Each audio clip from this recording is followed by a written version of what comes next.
Okay, diyan ang atong parcel ingabot na gikan ni sa Shopee. So ato ni siyang i-open ug atong kitaon ng quality, no. Sa mga gusto mo palit diha, available ra kay ni sa Shopee, guys. Barato ra kay ni siya, guys. Short din atong gi-order, no. Aduna di ay nagkalain-lain nga color ning short ta. Na ay red, na ay black, na ay gray, na ay green, na ay white. So mapili ra ninyo kung unsa nga color ang inyong nagustuhan.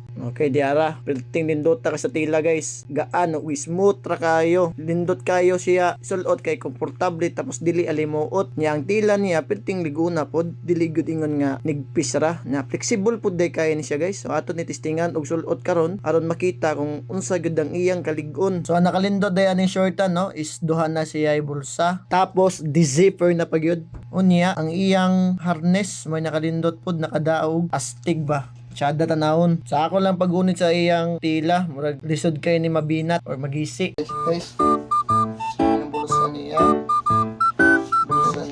Sa mga mo order sa atong short nga flexible, no, so naa sa comment section o sa caption ang atong link. So click lang ninyo dito, so makita na ninyo ang price. So daghang kay salamat mga amigo.